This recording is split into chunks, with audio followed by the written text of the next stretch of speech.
when I was trekking around the country with my kids playing tennis tournaments, she said, "Why are you doing this? You know, why are you spending every last minute and every last penny doing these tennis tournaments for them?" And at that time, I probably didn't quite have the answer. You know, I just thought it was my duty as a parent to be able to realize their potential as tennis players, and so I was happy to do that. Obviously, I was passionate about tennis myself, so I was happy to do that. I probably have the answer for that better now that they're in the States.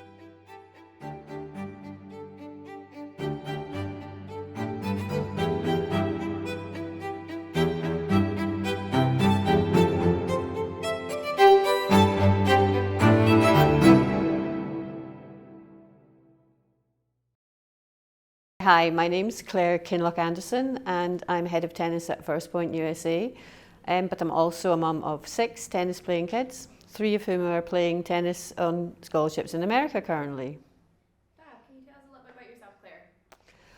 Okay, so I'm originally from Edinburgh, grew up there and then went to university in Cambridge, which was great, although the best thing about it was probably playing tennis.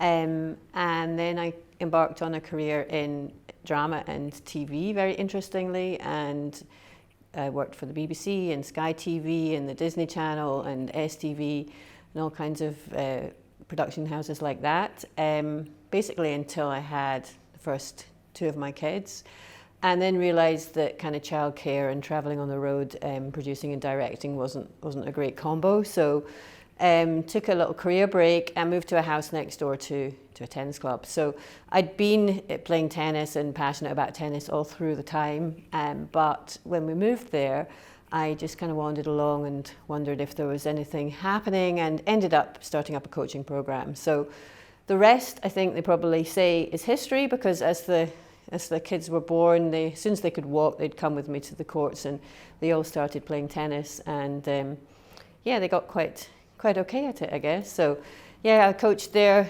still coach there, 23 years. Got involved with a lot of governing bodies in Scotland for tennis. I was on the board of Tennis Scotland, and I'm currently the vice president of Tennis West of Scotland. I shall be the president in November this year.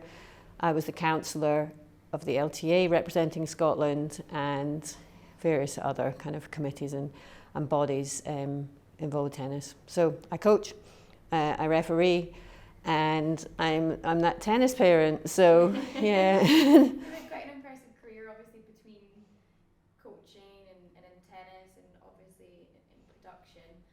What are you doing now?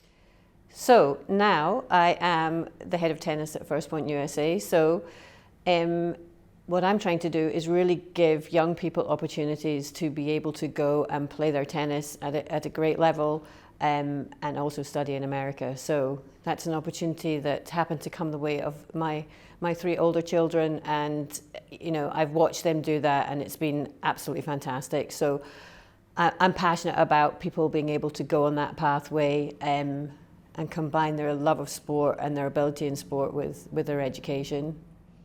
You've got 3 children in the States. Can you talk a little bit about their time in the US? Okay, so my eldest son's been there for almost 6 years. He did his first degree at Davidson College, and then he went to do his master's at Duke. I think probably the highlight for him when he turned up at Duke, he chose to go to Duke because it was the best course for him, the best master's course for him, and he didn't think he'd make it on the team because they're number 15 in the country, D1. However, he went and played and helped out and stuff, and then Coach Ramsey recruited him, so he was just over the moon. So he played for a year, and then this year he didn't have any more eligibility left, so he's been the graduate assistant coach. So he's had the most amazing time there and is going to stay out at Duke and work in asset management in the foundation, so that's all good for him. Katrina is at Kenyon College, which is a D3 school, very good academic. She's captain of tennis. She's really involved with her sorority, and she's studying molecular biology, and she's just had an absolute ball there. I cannot believe that she's nearly graduating. And then Lackey, he's also D3, he's at Tufts. He's studying economics on a pathway to hopefully go into investment banking. That's his dream. A really great team at Tufts, tennis team, fantastic level that they're playing at. probably a better level than some D1 schools, to be honest with you, but he also has the academic rigour. How was that transition as a parent, having them move 3,000-4,000 miles away? Look, it's not easy to let your kids go. Yeah, I think my own mum actually asked me once when I was trekking around the country with my kids playing tennis tournaments. She said, "Why are you doing this? You know, why are you spending every last minute and every last penny doing these tennis tournaments for them?" And at that time, I probably didn't quite have the answer. You know, I just thought it was my duty as a parent to be able to realise their potential as tennis players, and so I was happy to do that. Obviously, I was passionate about tennis myself, so I was happy to do that.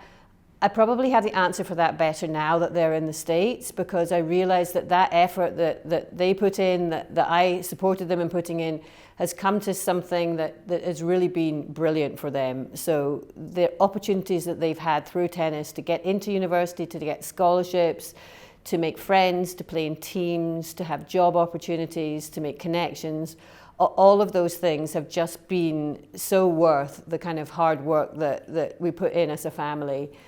On an emotional level, to put them on a plane and say goodbye, see you at Christmas or see you in the summer is never easy. I wrote letters to my kids on the first time that they left and said, take this letter and don't read it till you get there. In fact, don't read it till you've been there for a month. So they've each said to me that they've read the letters and they've kept them. So I guess that's good. We talk all the time. I mean, all the time we talk on the phone and FaceTime and stuff. So I'm just happy that they're happy, basically. Yeah, well, you must have done something right that they kept your letters. Is this something that you're going to advocate for your other 3 children? Absolutely, yeah, absolutely. I think this is the best opportunity for your young person who's into sport and wants to get educated as well. I don't see the opportunities so obviously in our country here that there are in America to be able to grow in both your sport and your academic and get a degree. So yeah, I mean, I'll totally encourage my others to do that if they want to. One of them's definitely not. She's gone to a British university, but the other 2, I would definitely say, if you want to do it, then do it. I mean, it's not for everybody. Some people don't want to leave home. Some people don't want to put that much effort into their sport because, you know, it's not for everyone. It's a lot of effort, a lot of hours put into training and being part of that team and stuff. So, but yeah, I mean, for me, gosh, you know, I wish if I could wind the clock back, I could have done something like this. I mean, I had a great education, but I just didn't get the opportunity to pursue my sport at that level like they have had that chance.